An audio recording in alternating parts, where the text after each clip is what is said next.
오늘 말씀의 제목은 어린이 주일을 맞아서 어린아이처럼이라고 하는 말씀으로 같이 은혜를 나눌까 합니다. 오늘 본문은 제자들의 질문으로 시작을 됩니다. 천국에서 예수님 누가 가장 큽니까? 라고 하는 질문이에요. 이 질문은 사실 단순한 호기심이 아닙니다. 누가 예수님의 오른팔인가? 누가 더 높은 자리를 차지할 수 있는가? 하는 제자들의 서열 다툼 현장입니다. 세상은 끊임없이 우리를 높아지라 라고 가르치고 있습니다. 더 많이 배우고 더 많이 가지고 더 높은 위치에 올라가야지 그것이 바로 성공한 인생이다 라고 말합니다. 그러나 오늘 예수님은 제자들의 이 세속적인 질문에 대해서 한 어린아이를 내세우며 그 아이를 통해서 전혀 예상치 못한 천국의 법칙을 선포하고 계십니다. 첫 번째로 돌이켜 어린아이와 같이 되라 라고 하시는 말씀입니다. 3절 말씀을 볼까요? 너희가 돌이켜 어린아이들과 같이 되지 아니하면 결단코 천국에 들어가지 못하리라 라고 말씀하고 있습니다. 제자들은 뭐라고 물어봤습니까? 천국에서 누가 가장 큽니까? 예수님은요, 천국에서 누가 가장 큰 게 문제가 아니라 너희들이 천국에 들어갈 수 있느냐 없느냐가 더 큰 문제다라고 말씀하시고 계시는 겁니다. 천국에 못 들어가면 천국에서 큰 자 작은 자가 무슨 소용이 있습니까? 어린아이처럼 되지 않으면 결단코 천국에 못 들어간다 라고 먼저 말씀하고 계세요. 중요한 것을 모르고 있는 거예요. 제자들도 천국에서 당연히 들어갈 줄 알아요. 그리고 천국에서 자신이 가장 높은 자리에 위치할 줄 알아요. 자신이 가장 큰 자라고 생각하고 있습니다. 그런데 예수님은 그렇게 처음부터 천국에 대해서 말씀하시지 않고 너희들이 천국에 들어갈 수 있느냐 없느냐가 가장 중요한 문제다라고 말씀하고 있고 그것을 지금 우리들에게 알려주고 있습니다. 사랑하는 성도 여러분, 여러분들은 천국에 들어가실 수 있습니까? 천국에 들어가기를 원하십니까? 그러면 오늘 이 말씀을 주의 깊게 들어주시기 바랍니다. 그것은 돌이켜라고 하는 단어예요. 돌이켜라고 하는 단어는요, 단순히 어린아이처럼 예쁘고 아무것도 모르고 순진하고 그렇게 돌아가라는 말이 아닙니다. 어린아이처럼 되라라고, 돌이켜서 어린아이처럼 되라라고 하는 것은 영적인 의미로 두 가지 의미가 있습니다. 첫 번째로 전적인 의존성입니다. 아이가 부모님이 없으면 어떻게 됩니까? 먹을 거 먹을 수 있나요? 제대로 혼자 잘 수 있나요? 제대로 똥 싸고 혼자 치울 수 있나요? 아니에요. 다 부모님의 손길이 닿아야 됩니다. 부모가 없는 아이들은 생존할 수가 없습니다. 자라날 수가 없어요. 가만히 생각해 보면 우리 아이가 똥을 쌌는데 어렸을 때 생각해 보니까 제가 똥을 이렇게 휘젓고 있어. 왜 그래요? 똥이 색깔이 좋나? 이상하면 색깔이 초록색으로 변하면 이게 왜 그런가? 하나도 더럽게 느껴지지 않았어요. 결혼 안 한 분들은 이해를 못해요. 이 아이가 아프지 않나 아픈가를 판단하는 기준이었잖아요. 냄새도 맡아보잖아요. 구수한 냄새가 나면 괜찮은데 그렇지 않으면 그거는 병이 있는 거잖아요. 저희 아이는 어렸을 때 너무 많이 아팠어요. 글쎄요, 1년에 응급실을 한 10번 정도 갔던 것 같아요. 그리고 입원하는 사례는 한 1년에 2-3번 정도 됐던 것 같아요. 제 아들은 많이 약했었어요. 그 아이를 위해서라고 하면 뭐든지 다 할 수 있을 것 같았어요. 그래서 뭐든지 다 해줄 수 있는 게 없어서 하나님 앞에 저는 21일을 이 아이의 건강을 위해서 기도했던 적도 있어요. 아이를 사랑하는 마음은 큰데 아이도요, 부모님께 의존해야 됩니다. 그렇지 않으면 안 돼요. 전적으로 아이가 해결할 수 있는 게 없어서 부모님이 책임져야 합니다. 하나님의 백성들은요, 내 힘으로 살 수 있어, 하나님의 능력, 하나님의 도우심 없어도 돼 라고 생각하는 것은요, 영적인 교만함입니다. 나 혼자 하나님 없이 잘 살 수 있습니다, 그러니까 하나님 필요 없습니다 라고 생각하시는 사람들은 안 됩니다. 전적으로 하나님을 의존해야 됩니다. 하나님 없는 나는 아무것도 아닙니다 라고 하는 고백을 하셔야 됩니다. 그것이 어린아이와 같은 마음입니다. 두 번째로 단순함과 순수함입니다. 어린아이는 계산하지 않습니다. 아버지가 주는 것이라고 하면 의심 없이 받아 먹습니다. 우리는 신앙생활을 하면서 너무 많은 계산들을 합니다.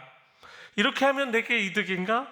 하나님이 정말 나에게 내 기도를 응답하실까?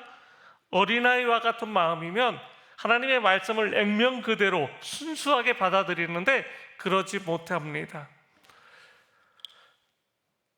제 조카가 있어요. 돌 무렵이었어요. 부모의 잘못이 크지요. 왜냐하면 장문 밑에 요만한 세멘트 못이 들어가 있었는데 청소할 때 그걸 못 봤나 봐요, 누나가. 이 아이가 이렇게 보니까 못이 있거든요. 요만한 못을 삼켰어요. 다 입으로 가잖아요. 그래서 처음에는 먹은 줄도 몰랐다가 애가 이상하니까 부천에 살 때 부천 성모병원에 데려갔어요. 엑스레이를 찍었더니 이만한 못이 자그만 아이 몸속에서 발견되는 거예요. 이게 2, 3일 지나도 안 내려가는 거예요. 그러니까 수술해야 된다는 거예요. 돌 지난 아이를 가슴을 갈라고 위를 들쳐내서 위를 갈라서 그것을 꺼내고 다시 꼬맨다라는 거예요. 얼마나 기도했는지 몰라요. 하나님 앞에, 하나님 조카를 살려주세요. 조카 빨리 이게 창자로 내려가서 움직이게 도와주세요. 수술 날짜를 잡았어요. 안 움직여서. 그리고 그날 수술하는 날 생으로 하루를 굶기는데 아이가요, 젖을 달라고 하고 우유를 달라고 하는데 줄 수가 없는 거예요. 이 아이는 그냥 하루 종일 24시간을 생으로 굶었어요. 그리고 나서 이 아이가 수술을 받아야 되는데 마지막 그래도 엑스레이 한 번 더 찍어보자 그랬는데 그 밤 사이에 10cm가 내려갔어요. 아이고 잘 됐다고. 그래서 조금씩 내려가서 나중에 변으로 나왔어요. 얼마나 변이 예쁜지요. 얼마나 그 못이, 하얀 세멘트 못이요, 사람 몸을 타고 내려갔다가 변으로 나오면 무슨 색깔로 변하는지 아세요? 나 그날 처음 알았어요. 검정색으로 바뀌어 있어요. 산화가 됐는지 뭐가 됐는지 모르겠는데 이 아이를 살려주신 하나님 앞에 얼마나 감사한지요. 수술 안 받고 너무 감사한 거예요. 어린아이들은요 단순합니다. 순수합니다. 다 입으로 들어갑니다. 그런 아이 영상 중에 아주 귀한 영상이 하나 있거든요. 그 영상을 먼저 보시겠습니다. 이 아이는 제가 인터넷에서 찾았으니까요 누군지는 몰라요.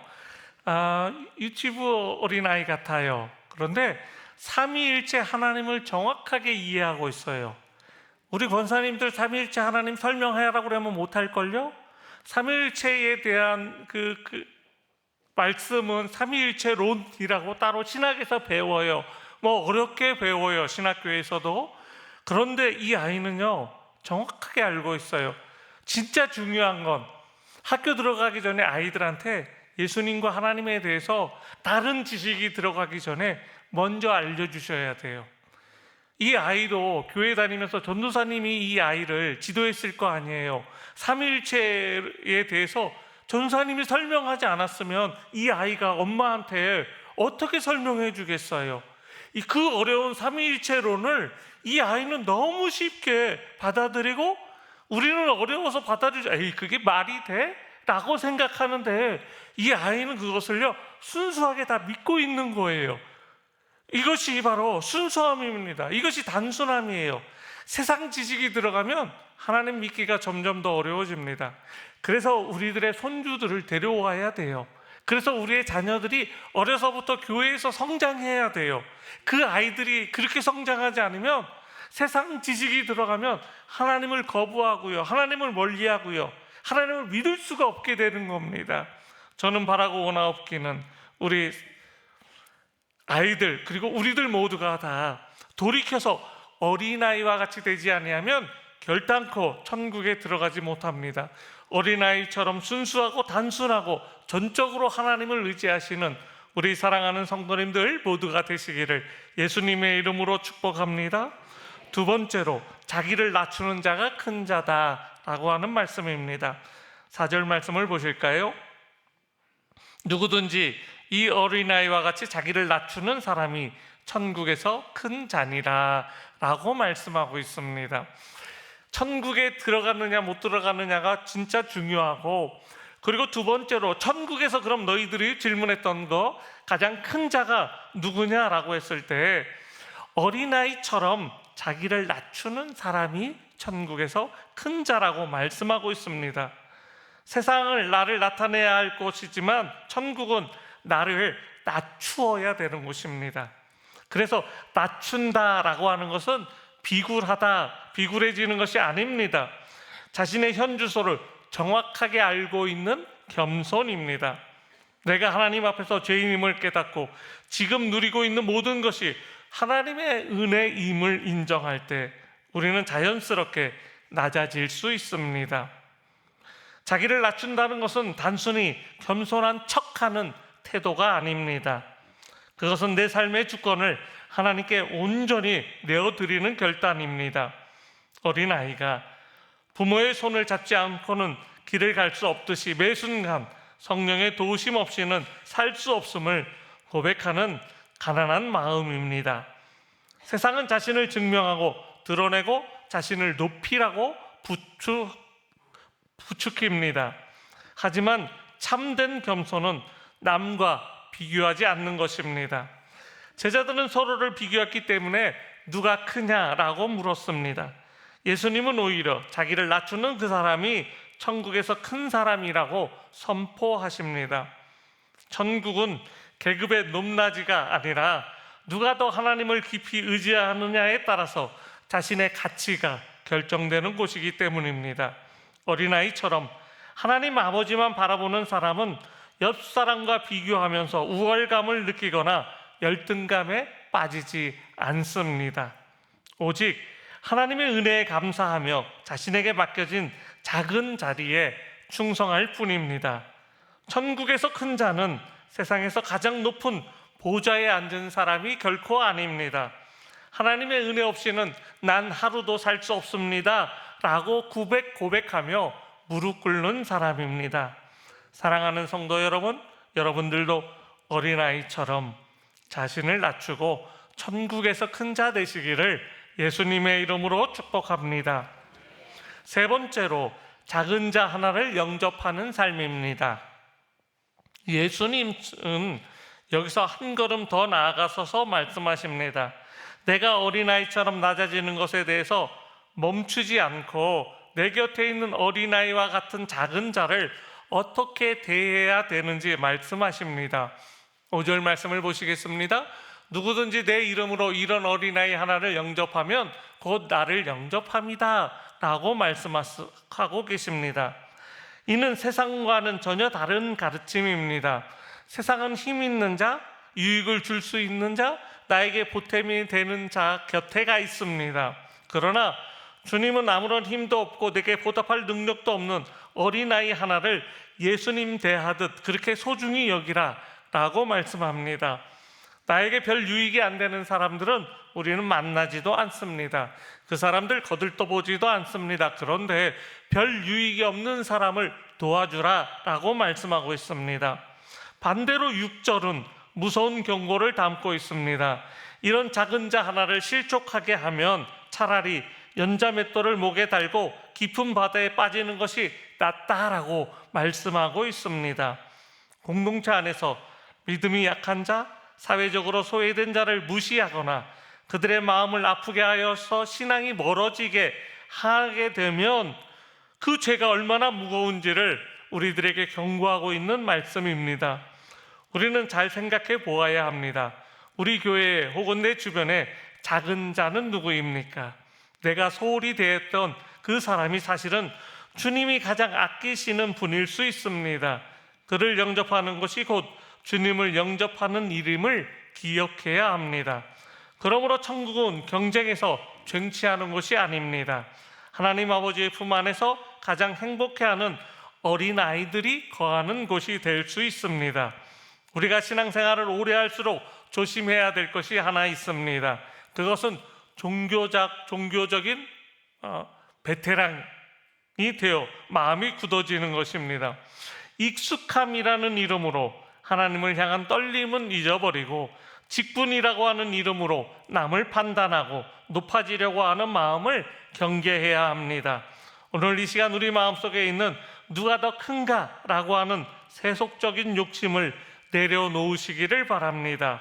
그리고 다시 어린아이의 마음으로 돌아가시기를 축복합니다. 하나님, 저는 주님 없이는 단 한순간도 살아갈 수 없는 어린아이입니다. 주님의 은혜만 구합니다. 이렇게 고백하며 내 곁에 있는 가장 작은 자를 주님의 이름으로 따뜻하게 안아줄 수 있는 저와 여러분들 모두가 되시기를 주님의 이름으로 축복합니다.